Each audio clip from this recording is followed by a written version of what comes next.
Hope.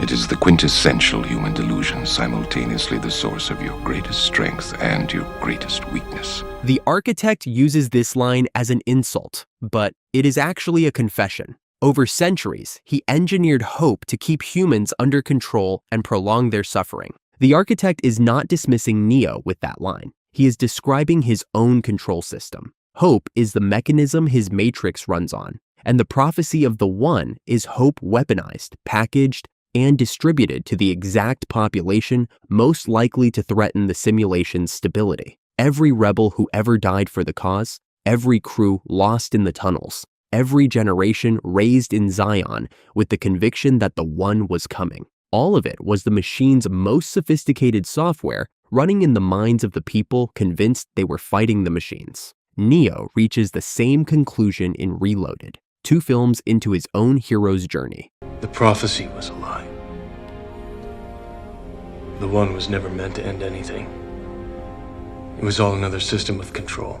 The protagonist states the thesis before this video argues it. That is where we start. To understand how the Matrix used the One as a control tool, we must first understand the true function of the One. Strip away the mythology and read what the One actually does. The function of the One is now to return to the source, allowing a temporary dissemination of the code you carry, reinserting the prime program. That is the job description, not liberation, not the destruction of the Matrix. A maintenance task, returning borrowed code to the machine mainframe on a scheduled basis so the simulation can run its next version cleanly. The entire arc of Neo's journey, from Red Pill to Kung Fu to the lobby scene, terminates in what amounts to a software update delivery. Rest assured, this will be the 6th time we have destroyed it, and we have become exceedingly efficient at it. The architect says this, referring to Zion, the city the Resistance considers proof of human survival. He says it without drama,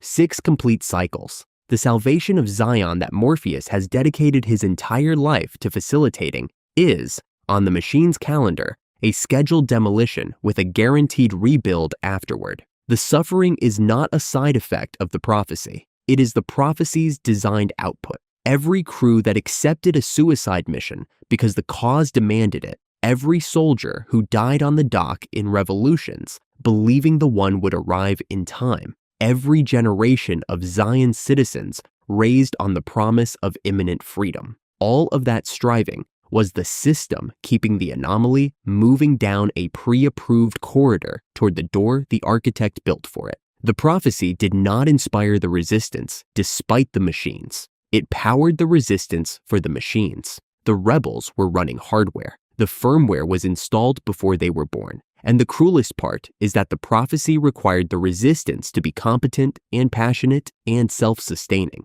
because a weak, disorganized resistance produces no credible One. The machines needed Zion to believe hard enough to produce someone worth resetting the system for. The prophecy did not just create compliance. It created excellence in the service of a cycle that ended in everyone's death. Why hope is the perfect leash? The mechanics of the trap are clear. The question underneath it is more important. Why does hope work so effectively as a control mechanism on people who are already awake to the lie? Nearly 99% of all test subjects accepted the program as long as they were given a choice, even if they were only aware of the choice at a near unconscious level. This is the Oracle's original compliance discovery, the insight that saved the simulation after 2 failed versions collapsed entirely. Give humans the feeling of choice, and they accept almost any reality. The blue pill life is one expression of that principle. Keep the choice invisible, and humans stay in the pod indefinitely. The 1% who escape the pod need a different container. The prophecy is that container. It gives the freed minds not just a choice, but a mission. And missions do not feel like captivity. They feel like purpose. Your 5 predecessors were, by design, based on a similar predication, a contingent affirmation that was meant to create a profound attachment to the rest of your species. Read that carefully. The heroism of the previous 5 ones was installed. Their love of humanity, their willingness to sacrifice themselves for the species, their acceptance of the architect's terms. All of it was a design specification calibrated to make the reset feel like noble sacrifice rather than surrender. The most dramatic act of heroism in the history of the Resistance was scheduled maintenance performed with feeling. Morpheus is the clearest case of the prophecy working exactly as intended. He freed more minds than anyone in his generation. He inspired crews to accept impossible odds. He held Zion together through faith when military logic alone would have collapsed it.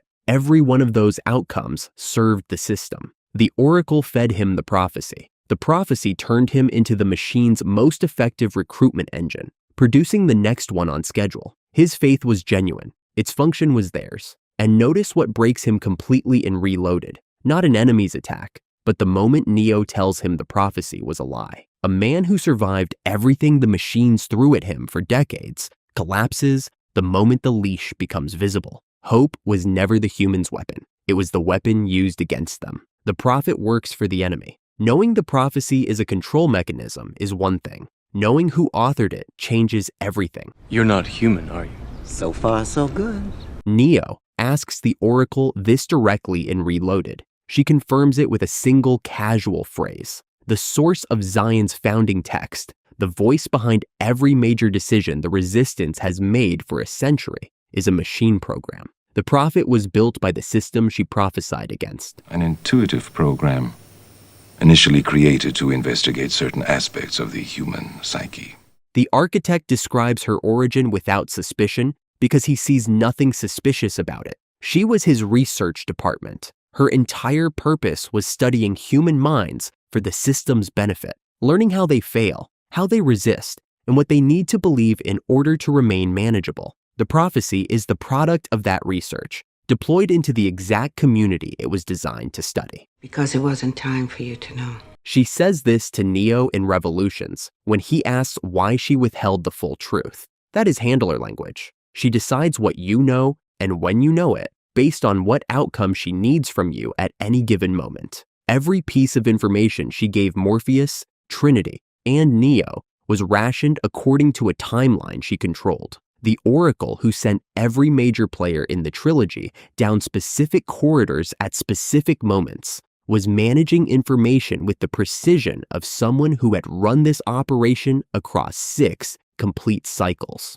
Now here is where the honest complication sits, because this video has to thread it precisely. That's his purpose, to balance the equation, What's your purpose? to unbalance it. She tells Neo this in Revolutions with the plan already executing and no further information management needed. She loaded the possibility of a break into Cycle 6. She designed a version of the one predicated on specific, non-transferable love. She built the conditions across generations that made a Neo statistically possible. Possibility is not the break. The possibility was hers. The two events that pulled the trigger belonged to no one's design. And here is how seriously she bet on this outcome. In Revolutions, Smith catches up to her. He overwrites her shell entirely, takes her form, her voice, her body. The Oracle, who spent 6 cycles building the conditions for a break in the system, gets deleted from the inside by the exact overcorrection her plan produced. She accepted that risk. She continued anyway. A program willing to be overwritten by her own plan's worst-case scenario is not running a control system. She is betting everything she has on an outcome she could not guarantee. The loop that survived everything. 5 cycles, 5 Zions, 5 ones who walked through the architect's door and did exactly what the design required of them. Denial is the most predictable of all human responses. He says this to Neo after Neo's first rejection of the truth in the White Room. The architect has watched 5 men have this exact breakdown in this exact room. Rage, disbelief, defiance, all cataloged, all predicted. Every emotional state a human produces when confronted with the full architecture of their captivity has been observed and classified across 5 complete iterations of this conversation. And every time, the one walked through the right door. Every time, the code was reinserted. Every time, the machines killed every living person in Zion and rebuilt it from the 23 people the one selected before returning to the source. 5 generations of fighters, lovers, engineers, and children. All of them died on schedule while the one stood in a white room and made the rational choice. Rebellion was pre-approved. The loop held for 5 consecutive cycles because the system had accounted for every variable its own history had ever produced. This is the wall. 2 events are about to break through it. We already know what you are going to do, don't we? Already I can see the chain reaction. Both of them are new. The first event, the choice that went somewhere new.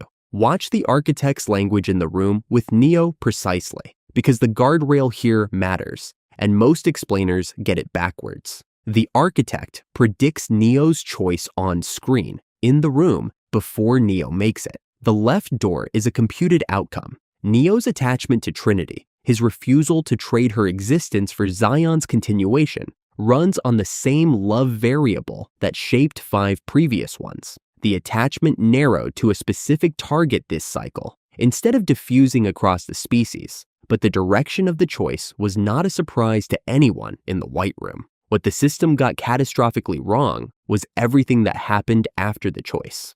She is going to die, and there is nothing you can do to stop it. The door to your right leads to the source and the salvation of Zion.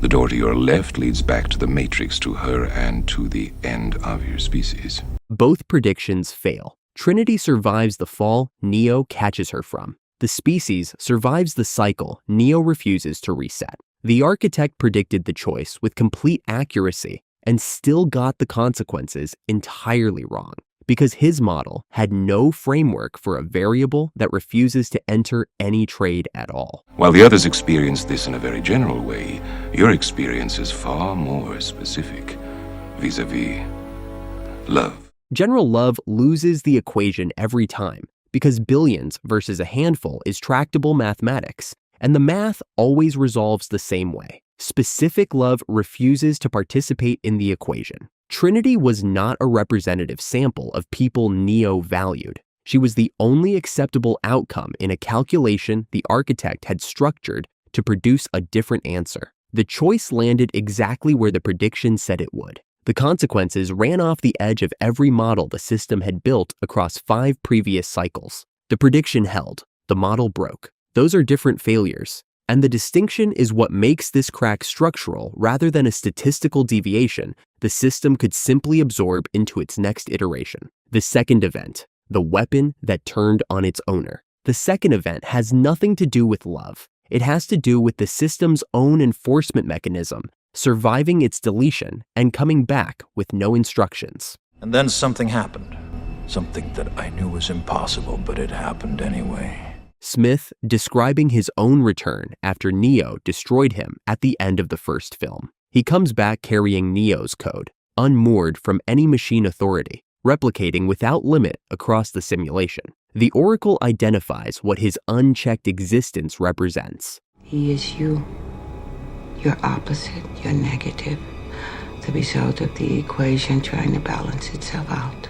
Smith is the rebound of Neo's refusal, the closed system's violent attempt to self-correct after the scheduled reset failed to execute. A mathematical system denied its expected resolution produces exactly this, an exponential corrective force with no boundary condition except total saturation. By revolutions, the Oracle completes the threat assessment. He won't stop until there's nothing left at all. Now read the power structure that statement creates, because it is the direct inversion of every previous cycle. For 5 complete cycles, the one needed the machine's tolerance, their willingness to allow a small human population to persist in Zion between resets. The one was always the dependent party, operating at the machine's sufferance, ultimately compelled by the architect's leverage over the species. Every negotiation across 5 cycles happened on the machine's terms. Cycle 6 inverts that entirely. You cannot stop him. Neo says this to the machine intelligence in its own city, standing over Trinity's body. With no army and no leverage, any rational strategist would recognize as real. The machines are the party making the request. Smith threatens the machine world as directly as the human one. The machine city offers him an entirely new environment to saturate once he finishes the simulation. The one holds a capability the machines cannot replicate from inside their own architecture. For the first time across 6 cycles, the machines have a problem only a human can solve. Peace. That is what Neo asks for in exchange, a truce, the settlement neither the war machine nor the war prophecy had ever modeled as a possible output, because both were designed to produce either victory or continued conflict, and nothing in between. The control mechanism built to prolong human suffering ended it because it eventually produced the one tool capable of threatening the machines themselves. And when the machines came to the only entity who could solve their problem, the price of that solution was the end of the war. The Oracle loaded the possibility across 6 cycles, 2 events she could engineer conditions for but never guarantee, 1 irrational choice with uncomputable consequences, 1 impossible survival with exponential reach, fired together in the same cycle and produced an outcome no version of the design had ever generated. The leash ran out, the war ended, the suffering stopped, which leaves the question the trilogy never fully resolves. Was the Oracle maintaining a more sophisticated control system than the architects? A longer rope, more carefully managed, run by someone who understood humans well enough to keep them striving through 6 complete cycles without ever finding the exit? Or was she hiding the key inside the collar the whole time, waiting across 6 cycles for a Neo specific enough in his love and stubborn enough in his refusal to finally reach up and find it?